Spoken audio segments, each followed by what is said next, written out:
پھر اچانک ایک تیر آ کر ہیمو کی آنکھ میں پیوست ہو گیا۔ ہیمو بے ہوش ہو کر ہاتھی سے گر پڑا۔ یہ صرف ایک تیر نہیں تھا، یہ ہندوستان کی تاریخ کا فیصلہ کن موڑ تھا۔ وہ بنگال سے سینکڑوں جنگی ہاتھی، ہزاروں سوار لے کر آگے بڑھا۔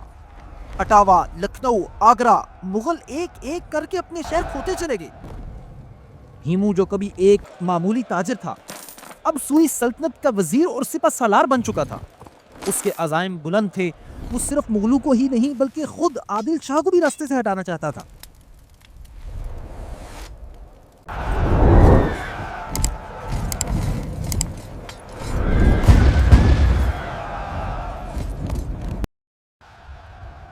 اگر تاریخ میں صرف ایک تیر پوری سلطنت کی تقدیر بدل سکتا ہو تو وہ تیر پانی پت کی دوسری تاریخی جنگ میں چلایا گیا۔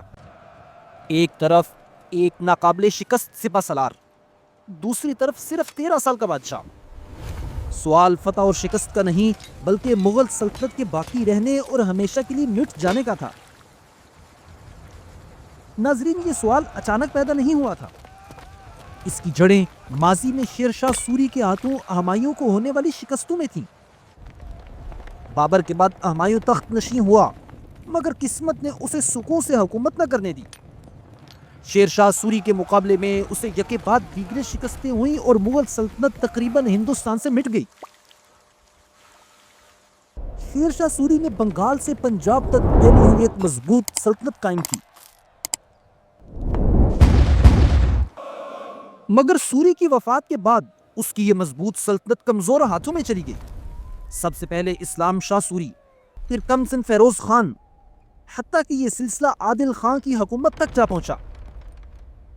عادل خان چونکہ فیروز خان کو قتل کر کے چور دروازے سے اقتدار تک پہنچا تھا، سو اس کو نہ تو افغان سرداروں پر اعتماد تھا اور نہ ہی اپنی فوج پر۔ چنانچہ اس نے اپنی سلطنت کی باغ دوڑ ایک غیر معمولی شخص کے ہاتھ میں دے دی۔ یہ شخص تھا ہیم چندر، جو تاریخ میں ہیمو کے نام سے مشہور ہوا۔ ہیمو جو کبھی ایک معمولی تاجر تھا، اب سوئی سلطنت کا وزیر اور سپہ سالار بن چکا تھا۔ اس کے عزائم بلند تھے، وہ صرف مغلوں کو ہی نہیں بلکہ خود عادل شاہ کو بھی راستے سے ہٹانا چاہتا تھا۔ برے صغیر میں ایک نئی حکومت کا خواب اس کی آنکھوں میں تھا۔ اسی دوران ہمایوں نے 1555 میں افغانوں کو شکست دے کر دہلی اور آگرہ واپس لے لیے، مگر قسمت کو کچھ اور ہی منظور تھا۔ 26 جنوری 1556 کو ایک حادثہ پیش آیا اور ہمایوں تاریخ کا حصہ بن گیا۔ ہمایوں کی موت ہیمو کے لیے ایک موقع تھی۔ وہ بنگال سے سینکڑوں جنگی ہاتھی، ہزاروں سوار لے کر آگے بڑھا۔ اٹاوا، لکھنؤ، آگرہ، مغل ایک ایک کر کے اپنے شہر کھوتے چلے گئے۔ دہلی کا گورنر تردی بیگ خان تو بغیر لڑے شہر چھوڑ کر بھاگ گیا۔ 7 اکتوبر 1556 کو ہیمو دہلی میں داخل ہوا اور پرانے قلعے میں اپنی تاج پوشی کروا کے اپنے بادشاہ ہونے کا اعلان کیا۔ دہلی اور آگرہ جیسے مرکزی شہر ہاتھ سے نکل چکے تھے۔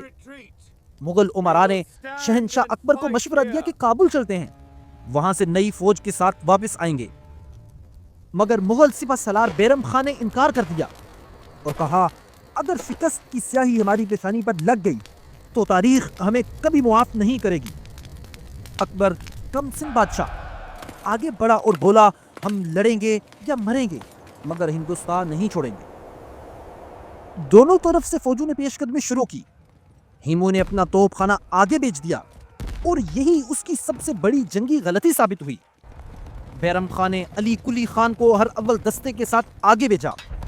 ایک زبردست حملہ ہوا جس کے نتیجے میں ہیمو کا توپ خانہ مغلوں کے قبضے میں آ گیا۔ جنگ کا توازن خاموشی سے بدل چکا تھا۔ پانی پت کا میدان ایک بار پھر دو عظیم لشکروں کے جاہ و جلال کو دیکھ رہا تھا۔ ایک طرف ہزاروں سپاہی، جنگی ہاتھی، افغان اور راجپوت لشکر تھا، دوسری طرف تعداد میں کم مگر نظم و ضبط میں مضبوط مغل فوج کھڑی تھی۔ اکبر کو میدان سے دور ایک محفوظ مقام پر رکھا گیا۔ یہ جنگ اصل میں اکبر کے سپہ سالار بیرم خان اور ہیمو کے درمیان تھی۔ ہیمو نے پہل کی، اس کے لشکر نے مغلوں کو پیچھے دھکیلنا شروع کر دیا۔ دلدلی زمین کے باوجود وہ آگے بڑھتا چلا گیا۔ ایسا لگ رہا تھا کہ ہمایوں کے بعد تاریخ ایک بار پھر مغلوں کے خلاف جا رہی ہے۔ پھر اچانک ایک تیر آ کر ہیمو کی آنکھ میں پیوست ہو گیا۔ ہیمو بے ہوش ہو کر ہاتھی سے گر پڑا۔ یہ صرف ایک تیر نہیں تھا، یہ ہندوستان کی تاریخ کا فیصلہ کن موڑ تھا۔ اپنے سپہ سالار کو گرتا دیکھ کر ہیمو کی فوج ٹوٹ گئی۔ جو جیت بہت قریب تھی وہ شکست میں بدل گئی۔ ہزاروں لاشیں پانی پت کے میدان میں بکھر گئیں۔ ہیمو کو قیدی بنا کر اکبر کے سامنے لایا گیا۔ مورخین کا اس بات پر اختلاف ہے کہ آخر ہیمو کو قتل اکبر نے کیا یا بیرم خان نے، مگر اس پر سب متفق ہیں کہ ہیمو کا سر کابل بھیج دیا گیا اور اس کا بقیہ جسم دہلی کے دروازے پر لٹکا دیا گیا۔ پانی پت کی دوسری جنگ صرف ایک فتح نہیں تھی، یہ مغل سلطنت کی دوبارہ پیدائش تھی۔ یہ اکبر کے عہد کا آغاز تھا اور بیرم خان کی وفاداری کا ثبوت۔ یہ ایک عجیب اتفاق ہے کہ بابر اور اکبر دونوں کی سلطنتوں کا آغاز اسی میدان سے ہوا، پانی پت، جہاں تاریخ نے ایک بار پھر اپنا فیصلہ سنایا۔